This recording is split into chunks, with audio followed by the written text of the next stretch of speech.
dama lire benn lettre ouverte boo xam ne ni Diomaye moom moo ko bind di si alerter le président de la République si gannaaw bi fa ambassadeur bu Israël amalee visite si Ndiaganiao yow mi sax yaa ko dalaloon c'était le 26 novembre 2021 bi nga xam te ni si leen génn ñu wax fa ay garab yoo xam ne da nga ko say jëmbat mais Diomaye am si ay suspicion di sax questionné wu si ndax Ndiaganiao jëmuñu si lu pire li amoon sa Ndingler yow yaa ko dalaloon jamono jooju amaana en tant que responsable politique Benno Bokk Yaakaar foofu na wala directrice de l'aquaculture di ma leeral tey jii boo nekkee maire ndax suspicion yooyu noonu dafa war a gën a mën a taxaw wala déet. xam nga yaa ngi wax suspicion maanaam ñaaw njort. te xam nga lu gën a ñaaw jullit dafa war toujours di rafet njort waaye ñaaw njort bay bindal nit ci média public mondial parce que bind article mu dem revue de presse dem dans le Facebook et autres loolu ñaaw na il faut ma préciser lan moo nekkoon objet wu visite ambassadeur ma koy nuyu di jégalu sax ambassadeur parce que tudd nañ ci turam te ñoom ay partenaires du Sénégal lañ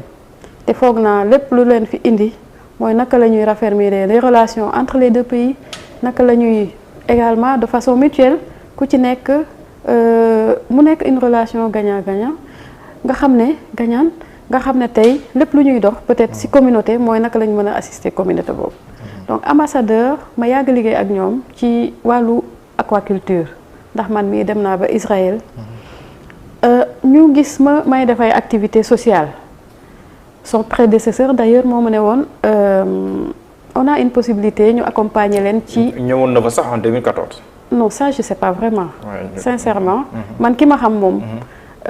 ça gisu man mosuma dem ak moom Ndiaganiao. ça vraiment j'en sais rien par contre mu ne mën nañ leen accompagner ci reboisement genre. et c'est lu ci gën a intéressant ce sont des arbres fruitiers 1000 arbres fruitiers tey foo ko jëmbat ci dëkk. ce qu'on a commencé lu ñu démarré mooy bunt kër wala biir kër bu ne ñu bàyyi fa ñaari garab yuy meññ. waaw loolu du njëriñ pour dëkk bi 1000 garab loolu moo ko fa indi. te tamit bu mu ñëwee dañu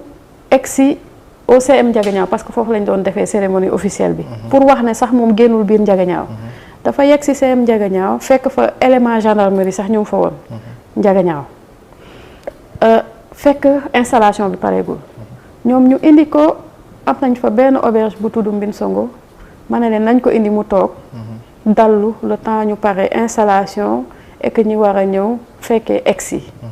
mu ñëw Mbin Songo commandant Sall gendarmerie Ndiaganiao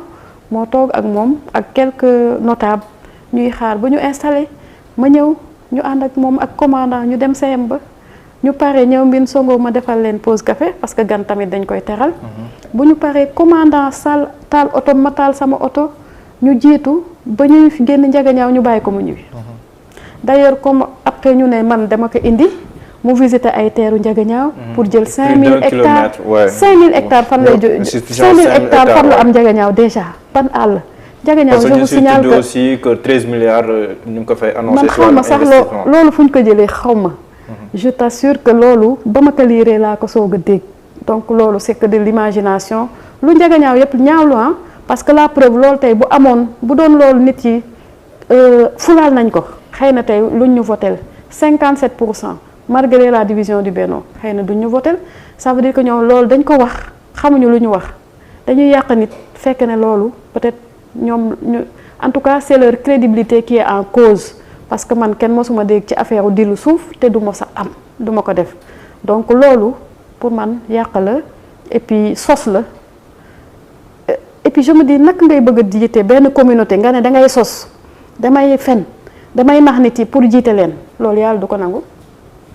donc affaire boobu vraiment c'est une pure invention. ndax amul benn projet boo xam ne nii da ngeen di jël ay suuf jox ko waa Israël ngir ñoom ñu amal ci seen activité yoo xam te nii ci wàllu mbay lay nekk. on n'a même pas parlé de projet avec ambassadeur même pas waxuñu sax affaire u projet affaire u suuf affaire u même pas du tout mais vraiment du tout. waxuñu ko sax dama koo mosul dégg sax mu wax affaire projet. mais lan moo tax ambassadeur d'Israël di ñëw Ndiaganiao yow nekkoo ko woon maire Ndiaganiao nga ko fay dalal en l'absence du maire. Le maire était invité le sous-préfet invité naa ko parce que ambassadeur sama collaborateur la. Même su ma nekkul maire je suis directeur général quand même am naa ndombo tànk ci réew mi donc am relation yenn yi j'ai des relations tey lu may démarché ci nguur gi muy dem Ndiaganiao mu jóge ministère quel que soit le service muy éducation muy ministère de la santé je le fais pour la communauté pourtant les gens ils l'acceptent parce qu'ils savent que man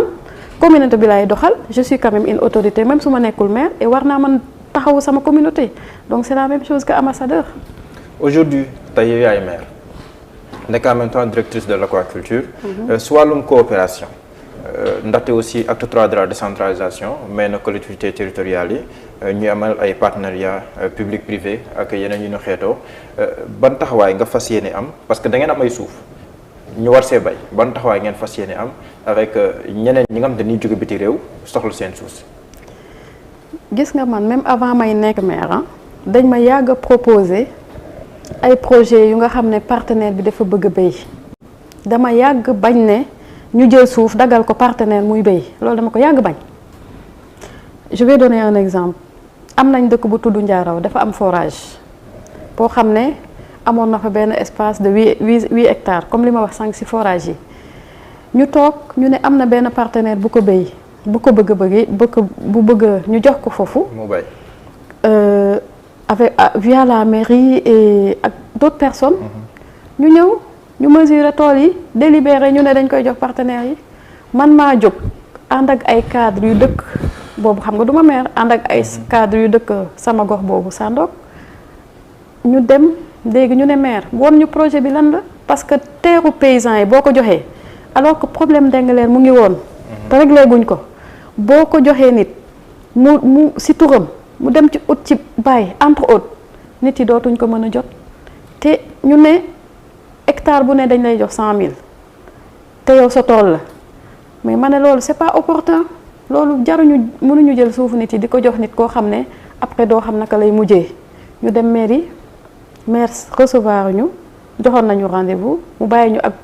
donc le chargé de la commission domaniale mu expliquer ñun laaj nañ ko ana contrat bi ana convention bi ana garantie bi wane na promoteur bi am na moyen entre autres ci li muy diggee mais y avait pas d'élément nu ñu mujjee ci nga xam ne moo ko indi woon ci boppam moo ma woon ne ma man projet bi sax dama ci génn ndekete waa ji amul sax financement loolu y a 2 ou 3 ans boobu nekk ma maire kon nekkul ne tey bu ma nekkee maire laay nangu jël suuf bi di ko jox ay nit man wax naa la sama vision mooy tey forage yooyu ñëw aménager ko d'ailleurs on a déjà des projets de forage déjà ficelés bala may nekk maire aujourd'hui am naa 4 ou 5 am naa 7 projets yu wóor déjà yu war a intervenir ci gox-goxaan yi pour aménager des périmètres maraîchers pour les populations de Ndiaganiao loolu nag bu mu koy démarcher du tey donc pour wax la que man partenaire bu ñëw jël suuf loolu dama ko mos a contre jox naa la exemple nooy def ak ñoom pour clore ce chapitre là parce que déjà 1000 arbres yi nga xamante ni jëmbatal na leen ko fa si perspective yi seen ànd ak ñoom Ndiaganiao noo ko gisee. non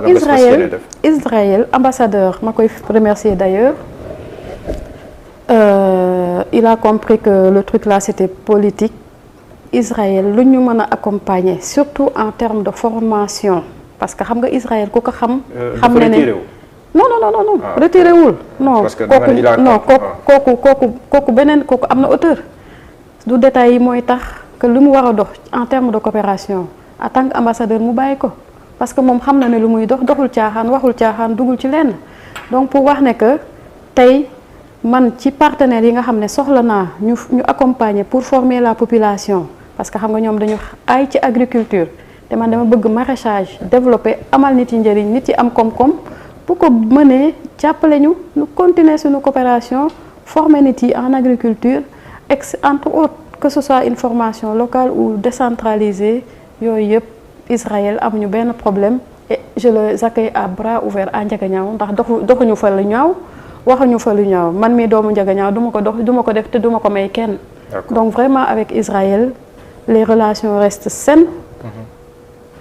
amul benn problème. Ndingler wax nga ne dox nga si pour jàmm mën see amaat tey en tant que maire ban taxawaay nga si fas yéene am. taxawaay bi mu commencé woon rek laay continuer mënuma wax léegi nii lan laa ciy def mais en tout cas li ma ci war a def dinaa ko def.